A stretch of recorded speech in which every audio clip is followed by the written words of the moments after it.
Jasmine, we're going to start with you.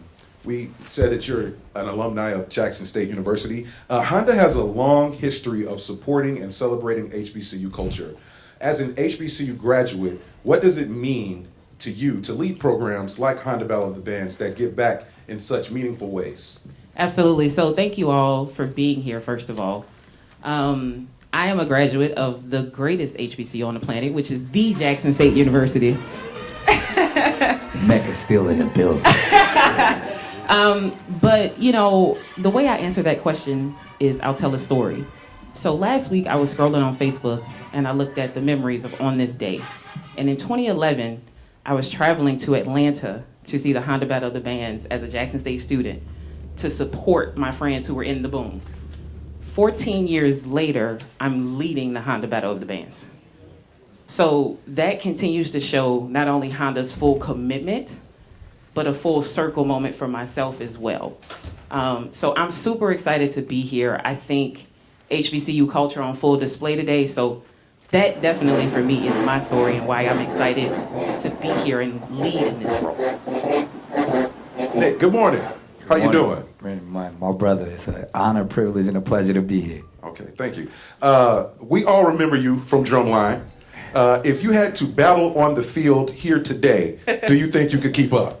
No. Like I said, I was 20. It's crazy to say it, but it was 20 plus years ago. You know, we shot Drumline in 2001, and to just know what it was a subculture when we shot it, you know, and now for it to be culture on full display on the main stage like it is here, just shows that, you know, the evolution of, you know, art imitating life and life imitating art while we're here, you know, in a real battle of bands. Us being, I think at the time it was the Mercedes Dome or the Georgia Dome. Now it's Mercedes. Yeah, it's the Georgia Dome in Atlanta that's actually been rebuilt since then.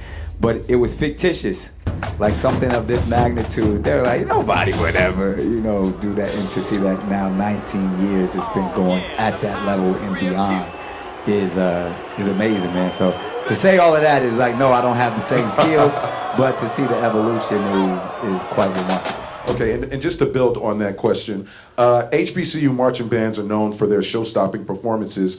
What do you think makes HBCU band culture so unique? Halftime is game time. I heard a little Devin Brown.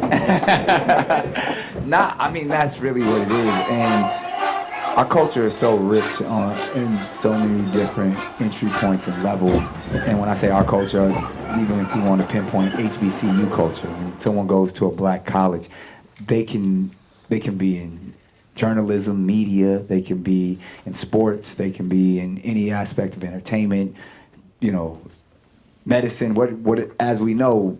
But there's something that we always do a little bit differently and a little bit unique. And to show that the musicianship of what a marching band is in an HBCU setting is different, because we bring our entire culture with us. Where, you know, if you go to a PWI or something when it's time for the marching bands, you appreciate their precision and their dedication and their discipline.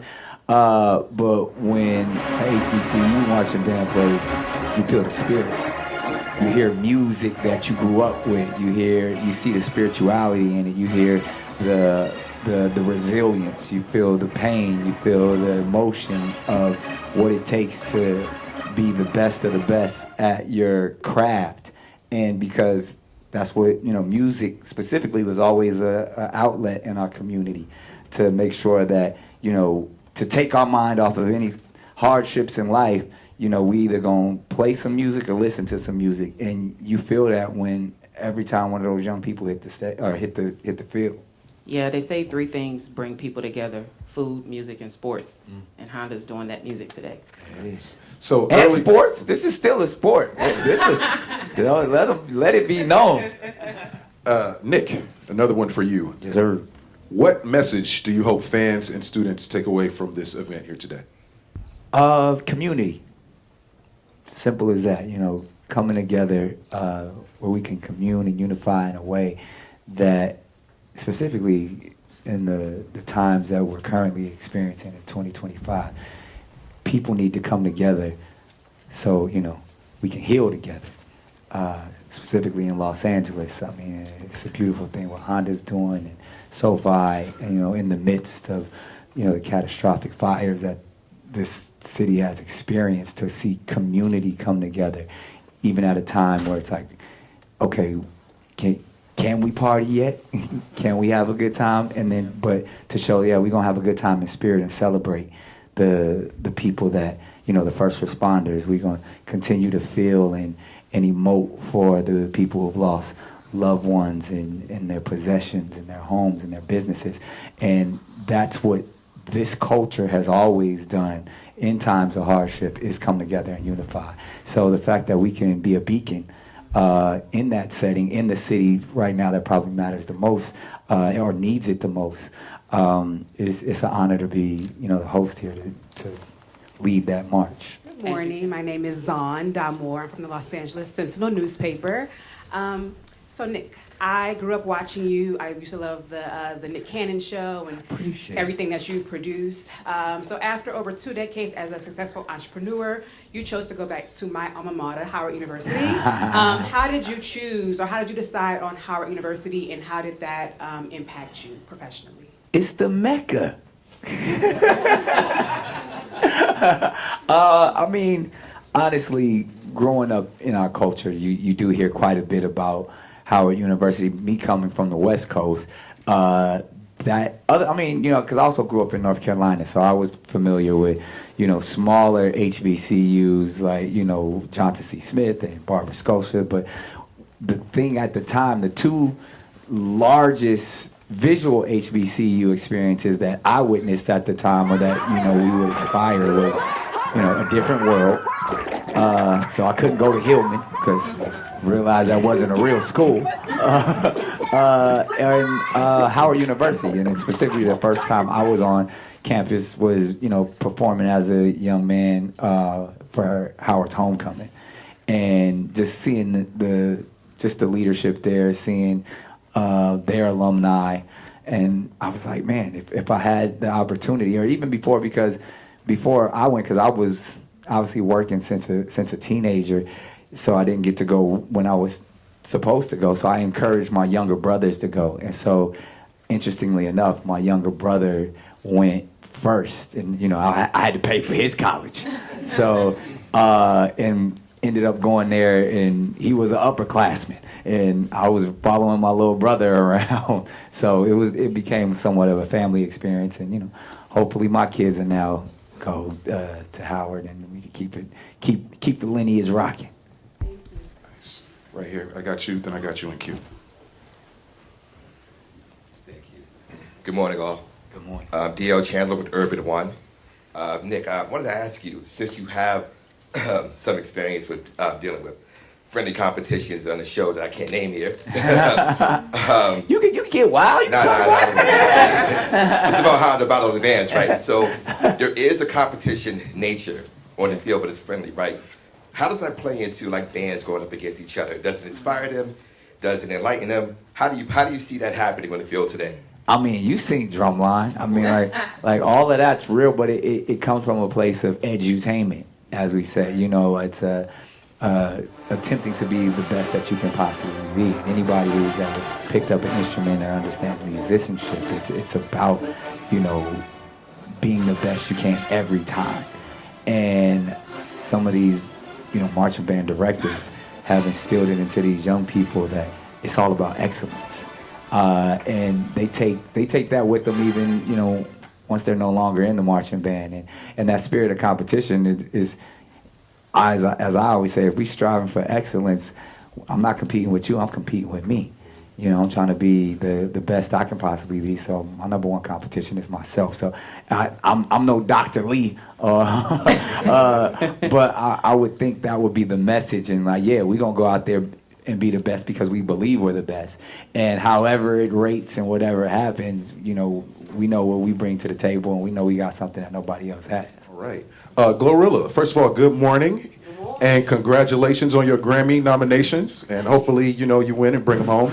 How does it feel to take the stage as the closing act today for Honda Battle of the Bands?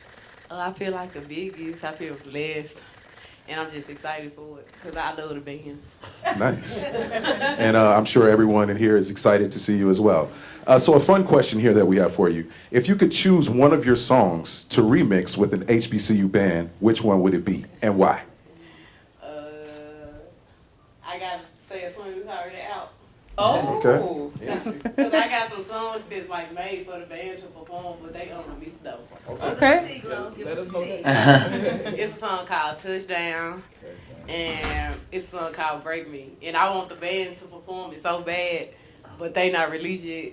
So Okay. Exclusive for y'all right there. Y'all got an exclusive. That make sure you put Honda on it. A Honda exclusive. A Honda Battle of the Bands exclusive. So what can fans look forward to from your performance today? just a lot of energy as always, turned up. But they stole the phone, back in, come. I stole the show, run up on that bitch shit. Hey, can't watch you do me shoot. I said my number, DJ, you rolled out a parachute. I'm kicked up next week, that number beaches. I might just stare at you. I'm kicked up next week.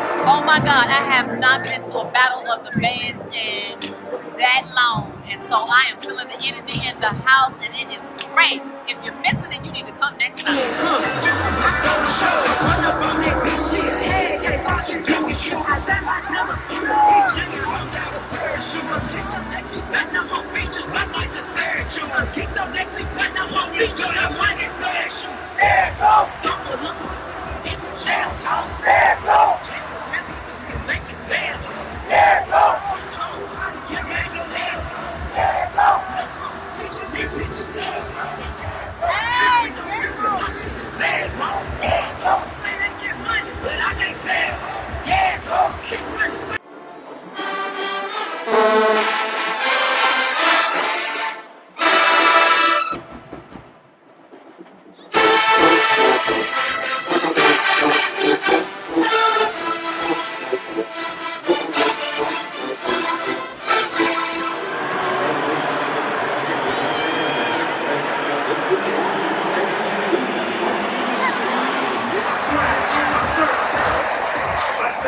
This is a track.